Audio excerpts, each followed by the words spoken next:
Content warning. This story features depictions of cannibalism, suicide, and starvation. If this is going to cause you problems, please feel free to skip this story. We won't be offended. We'll have another one for you next week. PseudoPod, episode 963, for February 21st, 2025. Mavka, by A.D. Sway. Narrated by Yelena Crane. Hosted by Scott Campbell. Audio by Chelsea Davis. Hey everyone, hope you're doing okay. I'm Scott, assistant editor at PseudoPod, your host for this week. And I'm excited to tell you that this week we have Mavka by A.D. Sway. This story is a PseudoPod original. A.D. Sway is a Ukrainian-born, queer, disabled science fiction writer and the author of The Dragonfly Gambit. She's a failed academic, retired fencer, and coffee enthusiast. Her short fiction has appeared in Augur, Fusion Fragment, Haven Spec, and other venues. When not wrangling her two dogs, you can find her on every social media platform at The Sway Way. Your narrator is Yelena Crane. Yelena Crane is a Ukrainian/Soviet-born and US-based writer, incorporating influences from borscht to burgers into her work. With an advanced degree in the sciences, she has followed her passion from mad scientist to science fiction writer. Her stories often explore the boundaries of technology, the complexities of human nature, and the consequences of our actions. Yelena is published in DSF, Nature Futures, Third Flatiron, Dark Matter Inc., elsewhere. She is an assistant editor at Flash Fiction Online. And now we have a story for you. And we promise you, it's true.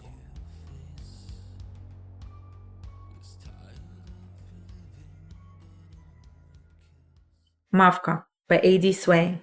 Narrated by Yelena Crane. You pray to forget this. You pray to forget the cold. Even under 2 wool blankets, you're always cold now. Skin and bones, you. A February moon hangs high in the starless sky when Andrei slips on the boots, soaked through from when you wore them earlier that day to gather firewood, and from when Ira goes to relieve herself at the outhouse earlier than that. "Where are you going, child?" your mother says, barely whispers. "To get water," Andrei says, and shuts the hut door. You curl into yourself, clutch your swollen, so sunken that it swells stomach. Only in sleep does the burn of hunger disappear. Every night you dream of bread. All you do is dream of bread. The cellar's been empty for months. What you can, you hide. But the Bolsheviks, they're good at looking. Others hide food too. Canned turnips and rotten potatoes. But the Bolsheviks, they find those. And they find the ones that did the hiding. And then, both food and people go missing. Now the dog's gone. And then the cat runs off, sensing its own fate looming. Even the domoviki, the watchful spirits of your home, vanished overnight. When milk and bread was no longer left out for them, you watched a long line of them march out into the woods at daybreak, short heads bobbing in the snow. Nothing in the village now to spare it from being hollowed out. First, it's the people that grow hollow. Then, there won't be a single memory of their death, of their life, of the man-made famine that was their punishment for daring to exist. Andrei's 16, nearly a grown man. His hunger drives him mad some nights. You and Mother sip thin tea waiting for him to return, each praying that he doesn't return at all. There's some rat-chewed bread you've been hiding, and he'll take it all if it catches his eye. Last week he hit you over some sour milk. You both cried after. He didn't apologize. Ira has curled up into a ball, far too small for a 14-year-old, and moans softly into the blankets. You'd hug her, but that never helps. She'll grow quiet in the night and won't live to see the daybreak. You think it a blessing. You can't bear see the sunken cheeks any longer. Your mother will go next. She can't walk far at all. She's too frail, too thin, too old, too latched onto a place that's killing her. When she goes, Andrei says you'll leave the village. Steal what you can in the night. Go through the snow when the Bolsheviks sleep. Slit their throats if the fates are merciful. You'll eat bark, chew snow. Better to die walking than have death to knock on your door as you sleep. Then a knock does come. Andrei's muffled voice calls from behind the door. "Hurry," he mutters. "Hurry, before anyone sees."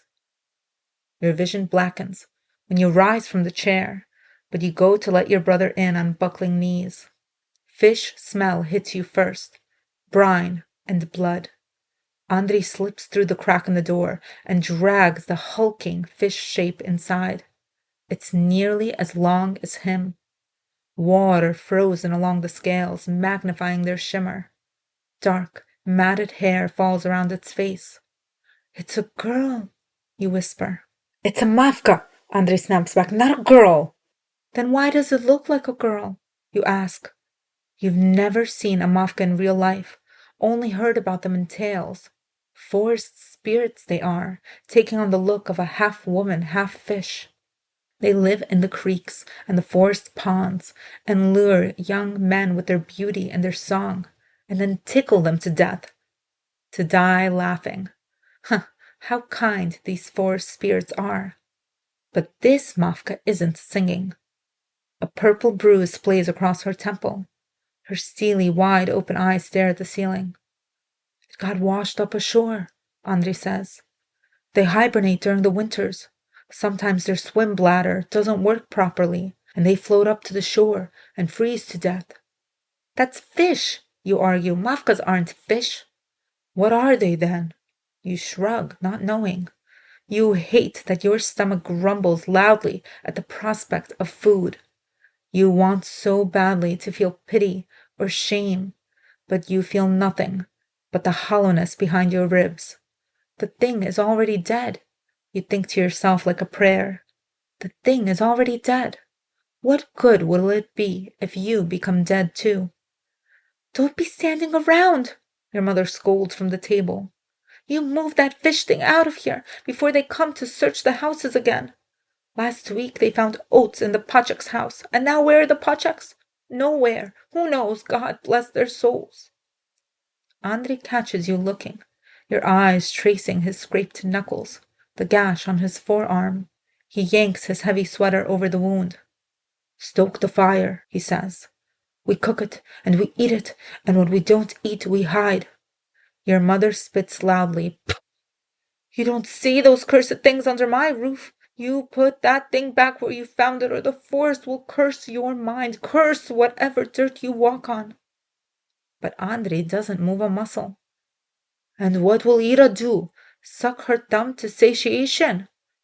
"It isn't worth it. It will take not only your life, but your soul. Boy, you don't understand. You took from the Lisevik, and maybe it slept through your theft. But now you've kept what you've stolen. It will come to take its due." Your mother spits again, "Tuh, tuh, tuh," 3 times over her shoulder for good measure. If warding off the devil worked, then the men with their rifles would have long gone. The Pochaks are gone, but even if they hadn't been yanked from their homes in the quiet of the night, they'd be dead come morning. At least there is bread in the camps. In the village, there's only hunger. You go and stoke the fire, muttering to Ira that there'd be food soon. She says nothing back, doesn't stir, all of her wrapped in a blanket, dark hair spilled over red thread. It's been so long you've seen her lucid, you've forgotten the color of her eyes. Numbness starts in the pit of your stomach and spreads outwards. Numb is better than hurt. If Ira doesn't move, more food for you. Hunger turns you cruel, but cruel keeps you alive. Kindness is left for the living. You stoke the fire anyway, muttering curses and useless prayer. Your mother no longer speaks of throwing the Mavka back into the woods. She watches the Mavka with a hungry glare. What curse are you willing to bear to survive? What will you swallow to see the morning break? Your mother purses her thin, cracked lips and sips her now cold tea and watches Andrei start on his ugly work. Faded morning rays play on the Mavka's glassy eyes. Blanket wrapped around your sharp shoulders, you stare at the head, severed and pale, staring at the ceiling. Fish scales scatter along the floor. Behind you, Mother and Andrei sleep by the dying embers of the fireplace. Ida never woke. Ida isn't there. They must have moved her while you slept to the final resting place, frozen behind the hut. You don't check. You don't pray. There's no magic in this house to rouse the dead. The Mavka's ribs are splayed open and picked clean. All that's left is bone and cartilage. Tendon glistens. Your hands are still slick with fish fat. Your throat thick with it. When she wakes up, your mother will take the bones and the scales and throw them all into a boiling pot, and there will be fish broth. No, Mavka broth to drink for days. You pick at a raw gap between your teeth. Pick, pick, pick. Burned by the steaming meat you picked out from the fire, gorged yourself on it until your stomach strained painfully against your ribs and you were dizzy with satiation. When your tongue proves useless, you take your fat-stained, bony fingers and you put them in your mouth. A long, dark hair comes loose from between your teeth, dark like your mother's, before she went gray from famine, dark like your own. Get cleaning, Andrei says, rising on his elbow. Your mother stays prone. You don't want this mess here when the men come around. And they always come around, sooner or later. If you're lucky, they'll forget your house this time. They'll check the neighbors for contraband, and their neighbors, and theirs, and leave you be. And you'll get to keep the fish bones and the head, and you'll maybe survive the week. You climb onto your knees. Ma? Your mother doesn't stir. Ma! Andrei shoves her roughly, then shakes her shoulder once, twice, 3 times. Her limp form sways with every shake. Ma? You whisper. It should hurt something vicious, but all you can think is that there's only 2 ways for the broth to be split. Andrei says he'll rest your mother by Ira, behind the hut. She weighs nothing when he throws her over his shoulder. You'll take the tulip, still smelling of her, and wear it while the fire's dead. You'll wait till nighttime, staring in the Mavka's eyes. You'll pick at your raw gums.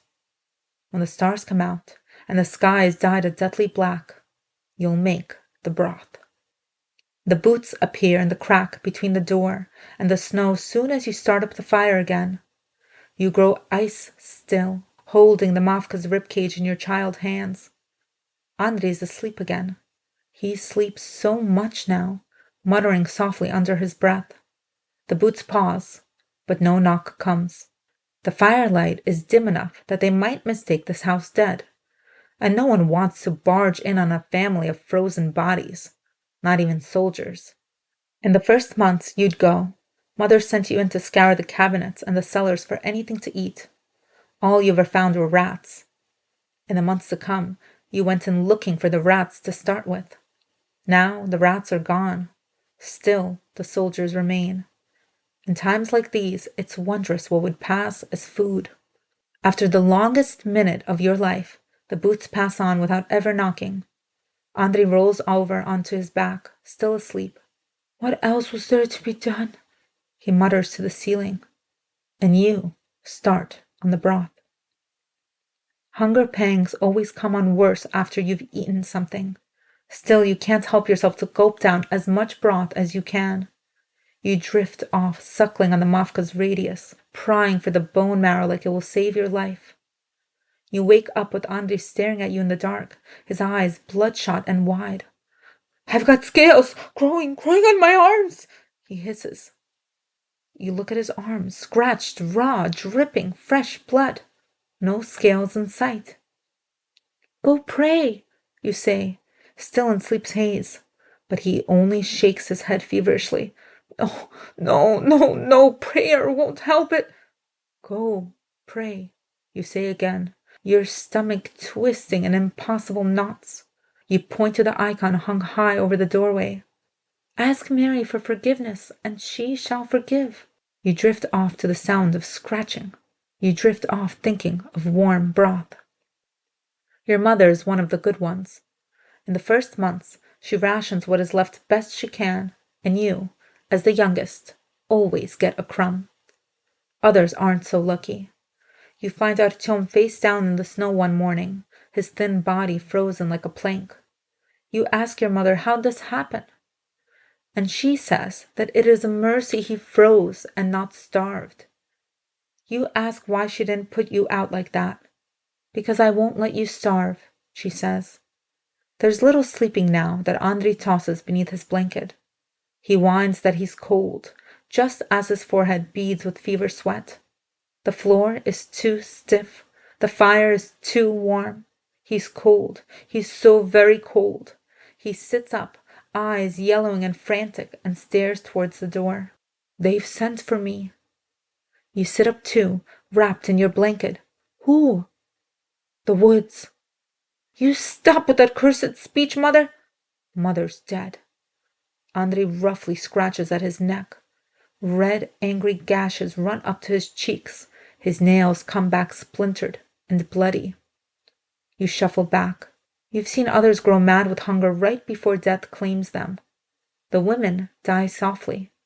The men make it that the injustice is known to the skies. Get some sleep, you tell Andrei. You'll feel better come morning. Andrei settles down, his wild eyes still poised at the door. No morning will welcome me, he mutters. The floorboards creak as Andrei paces. Both his arms are a bloody mess, the wool of his sweater drenched in blood. He started on his hair now, tugging, pulling whole clumps of it. His eyes race from corner to corner as he mutters to himself. What could be done? What could be done? I take the sin upon myself, but what could be done? You wish there was some Ogon left so you could drink him into a stupor like the men do. But there is none left. No more samagon, no bread, no Ira, no mother. Andrei paces.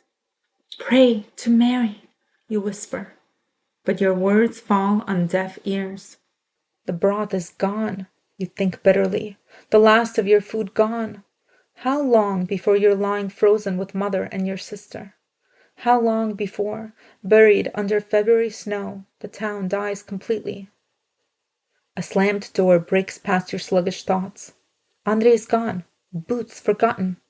Through the veiled window, you see his silhouette bleed into the blackened maw of the forest.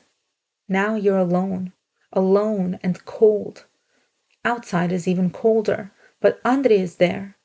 You slip on your boots, 2 sizes too big, and run after him before he disappears forever. Even in the dead of winter, the forest floor is overgrown with low brush. It tears at your tulip, catches strands of your thinning hair.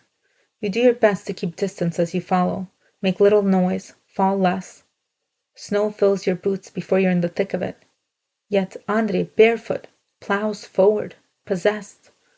You think if he doesn't slow, you'll fall soon, and you won't be able to get up, and you will freeze here in the woods, and no one will ever find you, not even come spring. And maybe the animals, starving as you are, will eat you instead. And that almost sounds better, because that way someone gets to see the grasses of spring. Andrei stops beneath an ancient oak. Snow lines the cracks running along 100-year-old bark. The branches reach out into the night, home for critters and owls alike. Hear me, spirit! Hear me! Repent! Andrei shouts and falls to his soaked knees. I've taken something from you, in desperation no less, but I feel the curse brewing in me.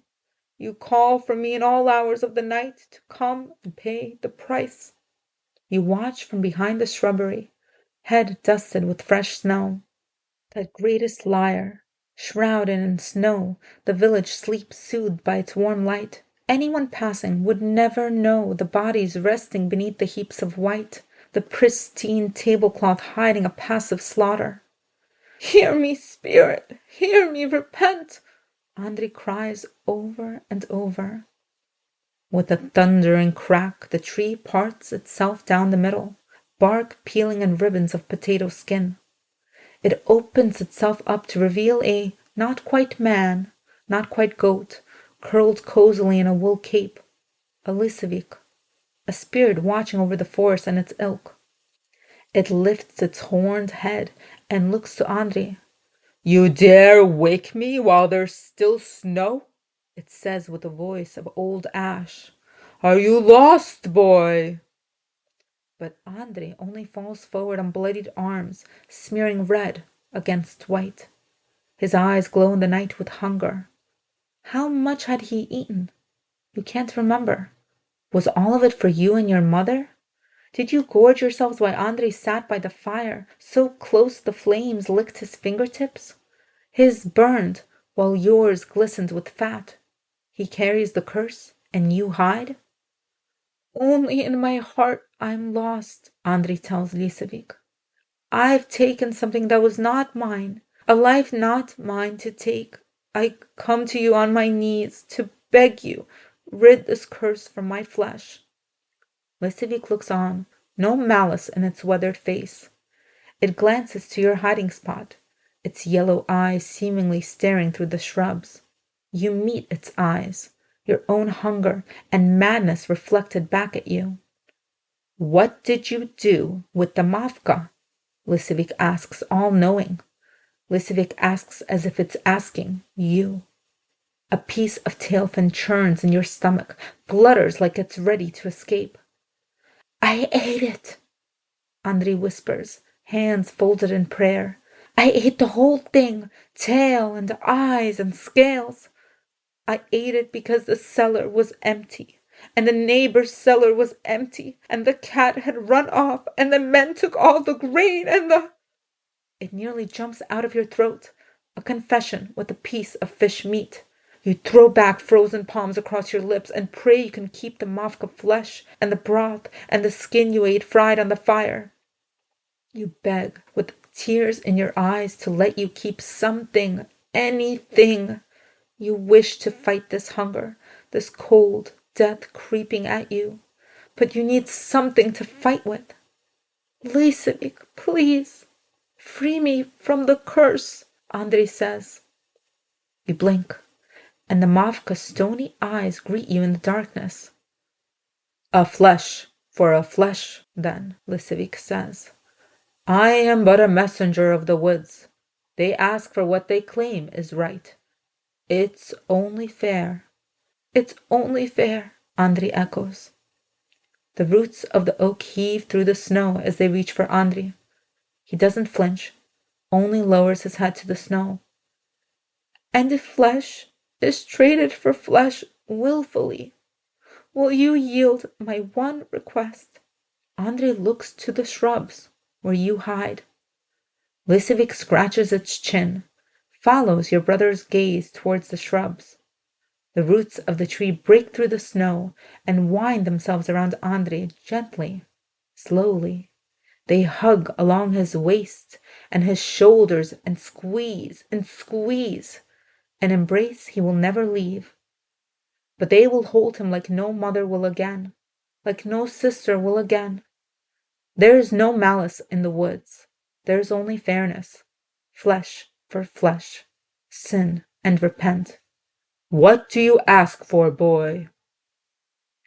Andrei's bones creak under the force of the roots as they pull him below snow, as his face drowns in winter's clutches.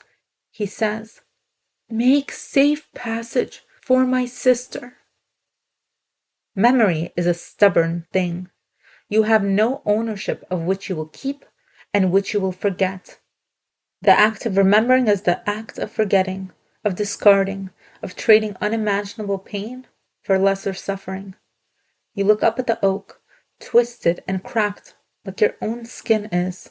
It's spring now, and many decades have passed, and the squirrels are darting madly along the outstretched branches, chasing their young. Life goes on, no matter how many lives were once lost. The town behind you calls with rickety carts and bellowing livestock. People, your people, will survive anything. After Andre is pulled beneath the snow, you start running. At first, you run back to the village, but then there's nothing back at the village but death. So you turn and run deeper and deeper into the woods. Your feet freeze, your hands freeze, your cheeks first turn red and then blue. It's then, when your feet can no longer be placed one after another, an invisible hand grabs your shoulder and turns you around, and you stumble, best you can, towards anything else but the frozen graveyard of your past. You only stop when voices reach you, and those voices take you, and they give you warm milk to drink, and then bread to eat, and you drift off to sleep in faceless strangers' arms. They say the famine has ended, and that they brought you food. They brought enough food for anyone remaining. You want to say that there are only bones remaining, but you already begin to forget. And they say, these strangers say, that things will be different now, and no famines will come again, and the grain will flow, and that you are to trust them because they have come to protect you. And you make the choice to forget. And as you forget, you grow happy. One day you meet a man. You build a home. You make a family. You bake bread, and there is always enough for everyone. There is sugar in your tea and honey in your milk. And then, as these things go, before you know it, you're ancient, standing before the oak, and after countless years you let your mind lift the veil of the past. The stranger's voice said, "A girl's hands couldn't cut through bone like this. You told them there was a Mavka, and that Andrei did what he could and what he needed to, and that your mother and your sister were frozen out back." And the stranger said, "There's only an old woman there. There's no sister." And you wondered, only a child then, why anyone would take Ira. But you don't wonder for long because you're offered milk and bread, and it's better to forget to survive. But now you've done decades of living, and you run your knotted fingers along the ridges of the oak. You find the thickest branch, thick enough to hold a person's weight easily, especially when there's so little left of them, especially when they are only a child, and at 16 they are only children. You find the remnants of a rope and remnants of a memory. The strangers asked you, when they brought down Andre, "Where are his boots?" And you said, looking down at your feet in the soaked boots, "We only have the one pair." There's a tail fin lodged in your throat for 70 years now, and every night you throw your hands over your mouth, so it doesn't spill from you along with every shameful memory you hold. Some days, your grandchildren ask you about that winter. They ask what you ate to survive. "My tongue," you say. The end. Well done. You survived another story. What did you think of Mavka by A.D. Sway? If you're a Patreon subscriber, we encourage you to pop over to our Discord and tell us. While I have the title of editor, we are all editors of our life story. The problem is, most of the time, we don't realize it's being edited. I'm sure you have a memory of an event or a person you were certain about. Then later on, you found that version in your head to be completely different from reality. You were so sure. But then again, there are plenty of people who were sure Nelson Mandela died in the 80s instead of 2013. That red pencil in your mind is crossing out lines, suggesting new adjectives, even rewriting or cutting whole scenes. Its intentions vary. To make us feel better, to make us feel worse, to make us feel nothing. Unless you happen to find a previous copy of the script, you probably just accept the edits and read it as written. But you can also read between the lines. Sense where sentences were rewritten to be more palatable to children. But you sense the truth of the piece. You sense the true horror, the real horror. The red pencil suggests a folk creature of the forest instead. A terrible but noble sacrifice instead. that you deserve a happy ending instead. The blood-red pencil can't cut everything.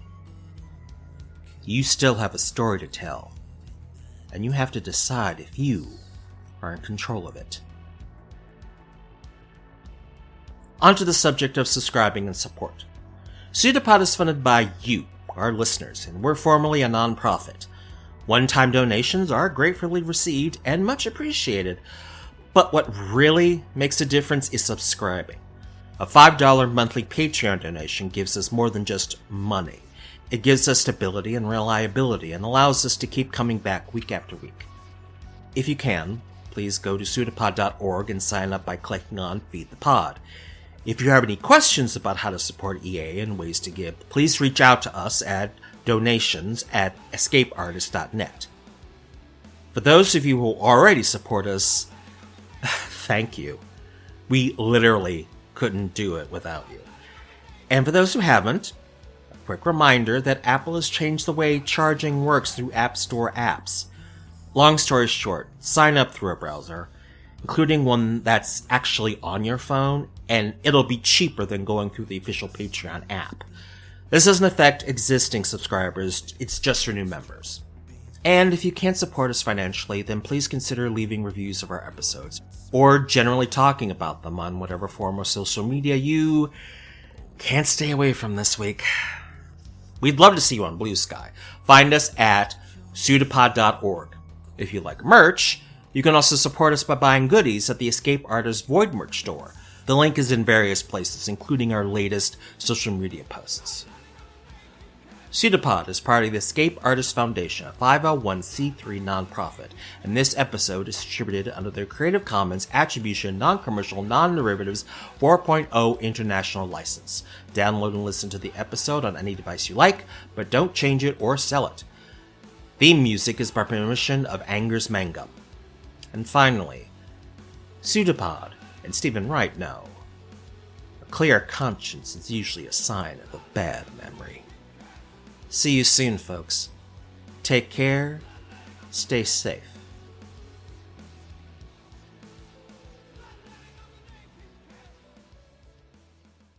An arm appeared from nowhere on the shape, seemingly projected like the pseudopod of a protozoan. It's a pseudopod. It's a big foot.